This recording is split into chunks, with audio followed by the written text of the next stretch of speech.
ہم سیکھ رہے ہیں یوز آف اپوسٹرفیز کے متعلق۔ اپوسٹرفی پنکچویشن کا نشان ہوتا ہے جسے لائن کے اوپر ذرا اوپر کر کے اس طرح سے لکھا جاتا ہے۔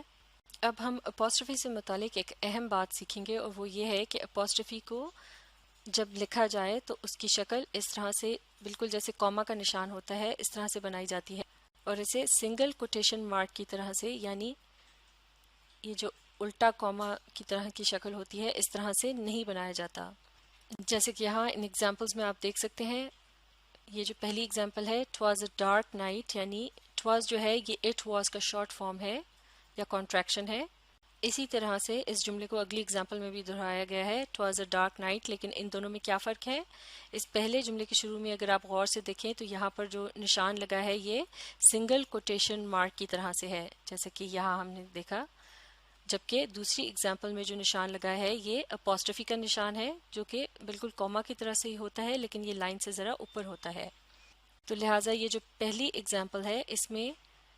سنگل کوٹیشن مارک کا جو استعمال کیا گیا ہے یہ غلط طور پر کیا گیا ہے، جبکہ یہاں پر اپوسٹرفی کے نشان کی ضرورت تھی کیونکہ یہ ایک کانٹریکشن ہے۔ تو لہٰذا یہ جو پہلا طریقہ ہے یہ درست نہیں ہے، جبکہ یہ دوسرا طریقہ جو ہے یہ درست ہے۔ "It was a dark night" یعنی "it was a dark night" جس کا مطلب ہوا کہ وہ ایک اندھیری رات تھی۔ چلیے اب آپ ان اگلی دو ایگزامپل کو دیکھ کے بتائیے کہ ان میں سے کون سی درست ہے۔ "I voted in 80"، یہاں پہ 80 جو ہے اس سے پہلے ایک نشان سے لگایا گیا ہے، اور یہاں بتانے کی کوشش کی گئی ہے کہ یہ سن 1980 کی شارٹ فارم ہے، یعنی 1980 کو معاف کیجیے گا 1980 میں سے 19 کو omit کر کے اس کی جگہ کانٹریکشن کے طور پر اپوسٹرفی کا استعمال کرنے کی کوشش کی گئی ہے۔ تو اب اگلی اگزامپل کو بھی دیکھ لیجئے "I voted in 80"، یہاں بھی نشان لگا ہے۔ آپ نے غور سے ان دونوں نشانوں کو دیکھ کے بتانا ہے ان میں سے کون سا درست ہے، پہلی ایگزامپل میں یا دوسری ایگزامپل میں۔ جی ہاں، بالکل صحیح، یہ جو دوسری ایگزامپل ہے یہ درست نشان ہے، کیونکہ اس کے اندر یہ جو استعمال کیا گیا ہے یہ اپوسٹرفی کا نشان ہے، اور کانٹریکشنز میں ہمیشہ اپوسٹرفی کے نشان کا ہی استعمال کیا جاتا ہے، جبکہ پہلی ایگزامپل جو ہے وہ انکریکٹ ہے، یعنی درست نہیں ہے، کیونکہ اس کے ساتھ یہ جو نشان استعمال کیا گیا ہے یہ کیا ہے؟ یہ سنگل کوٹیشن مارک ہے۔ کوٹیشن مارکس کے متعلق بھی ہم اس سے پہلے تفصیل سے ایک ویڈیو میں سیکھ چکے ہیں۔ کوٹیشن مارکس جو ہیں ان کا استعمال ڈائریکٹ سپیچ کے ساتھ ہوتا ہے، یعنی جب کسی شخص کے بولے گئے الفاظ کو بالکل انہی الفاظ میں لکھا جاتا ہے تو ان کے ساتھ اس طرح سے ڈبل سپیچ مارکس کا استعمال کیا جاتا ہے، اور اگر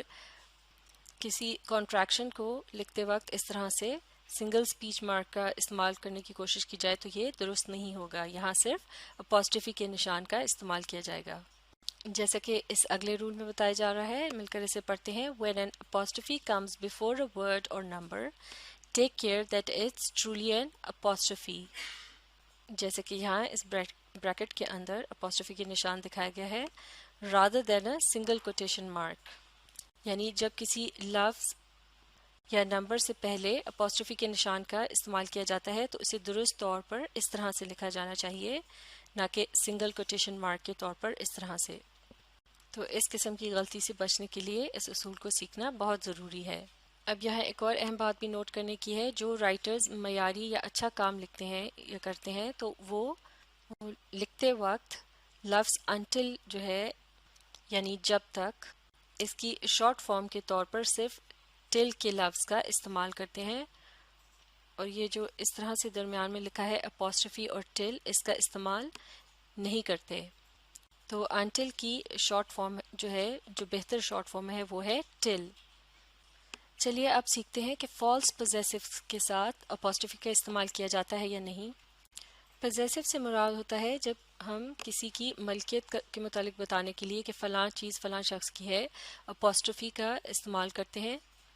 جیسا کہ یہاں آپ دیکھ سکتے ہیں "وومنز بیگ" یعنی اس خاتون کا بیگ۔ تو ایسا کرنے کے لیے اس ناؤن کو یا نام کو مکمل طور پر لکھا جاتا ہے، اس کے بعد اپوسٹرفی کا نشان لگایا جاتا ہے اور پھر لیٹر ایس کا اضافہ کیا جاتا ہے۔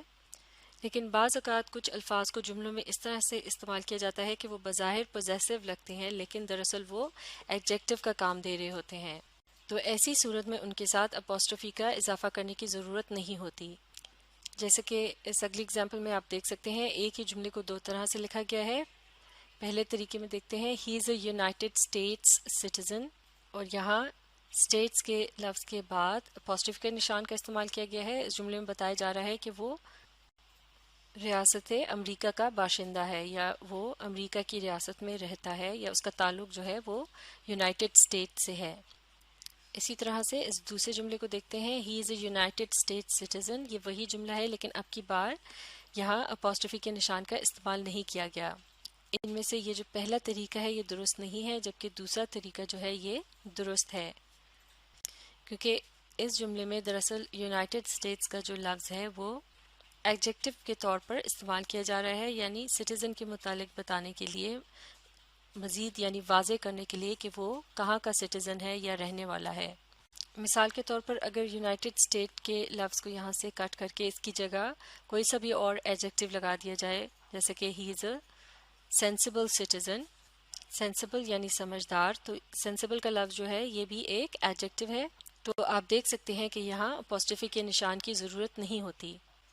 اسی طرح سے اس اگلے جملے میں یہاں جو اپوسٹروفی کے نشان کا استعمال کیا گیا ہے یہ درست نہیں ہے۔ جملہ ہے we enjoyed the New Orleans cuisine. New Orleans جو ہے یہ امریکہ کا ایک شہر ہے، اور یہاں یہ کہا جا رہا ہے کہ ہم نے نیو اورلین کے کھانے کو انجوائے کیا یعنی پسند کیا، تو لہٰذا یہاں پر اپوسٹروفی کے نشان کی ضرورت نہیں ہوگی، کیونکہ اب کی بار بھی نیو اورلینز کے جو الفاظ ہیں یہ ایڈجیکٹو کے طور پر استعمال کیے جا رہے ہیں۔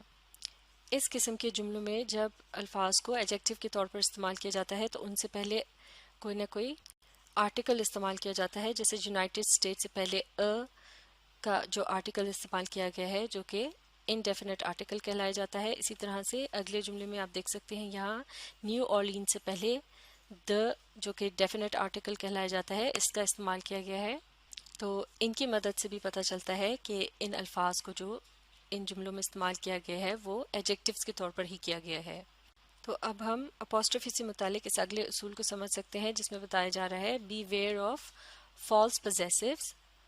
which often occur with nouns ending in s۔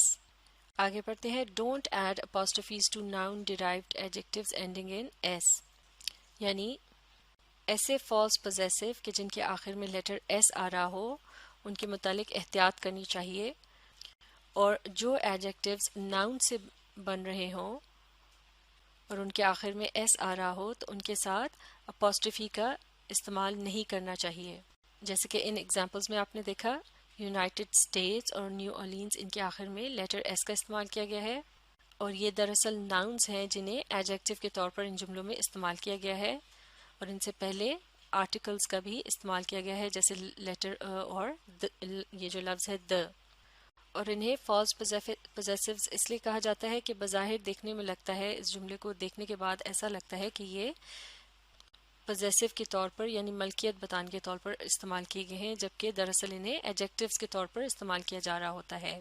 تو لہٰذا یہاں پر اپوسٹروفی کے استعمال کی ضرورت نہیں ہوتی۔ چلیے اب سیکھتے ہیں ناؤنز اینڈنگ ان وائی کے متعلق، یعنی ایسے ناؤنز جو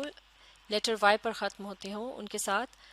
اپوسٹروفی کا استعمال کس طرح سے کیا جائے گا جبکہ ان کو possessive nouns کے طور پر استعمال کیا جا رہا ہو یعنی ملکیت بتانے کے لیے۔ تو اس ایگزامپل کی مدد سے دیکھتے ہیں the company's policy، اس میں کمپنی کے لفظ کے بعد اپوسٹروفی کا استعمال کیا گیا ہے، اور اس میں بتایا جا رہا ہے کمپنی کی پالیسی یا کمپنی کا طریقہ کار، یعنی پالیسی کے متعلق بتایا جا رہا ہے کہ یہ کس کی ملکیت ہے، یہ کمپنی کی ملکیت ہے، یا پھر فلاں پالیسی کا تعلق فلاں کمپنی سے ہے، تو ان دونوں کے درمیان ربط پیدا کرنے کے لیے اپوسٹروفی آف پوزیشن کا استعمال کیا گیا ہے۔ اس صورت میں ناؤن کو پوری طرح سے لکھنے کے بعد جو کہ ہے کمپنی، اس کے بعد کیا کیا جاتا ہے، اپوسٹروفی کے نشان کا اضافہ کیا جاتا ہے، اور ساتھ ہی لیٹر ایس کا بھی اضافہ کیا جاتا ہے، تو یہ جو ہے یہ درست طریقہ ہے۔ اس کے مقابلے میں اگر آپ یہ دیکھیں دا کمپنیز پالیسی، یہاں اب کی بار اپوسٹروفی آف پوزیشن کی جگہ لفظ کمپنی کے پلورل کا استعمال کیا گیا ہے جو کہ درست نہیں ہے، یعنی جو ناؤنز لیٹر وائی پر ختم ہوتے ہیں ان کے پوزیسو فارم میں تبدیل کرنے کا طریقہ یہ ہوتا ہے کہ ان کے آخر میں اپوسٹروفی اور ایس کا اضافہ کیا جاتا ہے، نہ کہ لیٹرز آئی ای ایس کا۔ تو لہٰذا اب ہم سمجھ سکتے ہیں اس اگلے رول کو Beware of nouns ending in y. Do not show possession by changing y to ies. یعنی ایسے nouns جو کہ لیٹر y پر ختم ہوتے ہوں انہیں اگر possession شو کرنے کے لیے استعمال کرنا ہو یعنی possessive nouns کے طور پر استعمال کرنا ہو تو ان کے آخر کے جو لیٹر y ہے اسے ies میں تبدیل نہیں کیا جاتا، بلکہ جیسے کہ یہاں ہم نے سیکھا apostrophe s کا استعمال ان کے بعد کیا جاتا ہے۔ تو آپ نے دیکھا کہ اپوسٹرفی کا جو استعمال ہے وہ کس طرح سے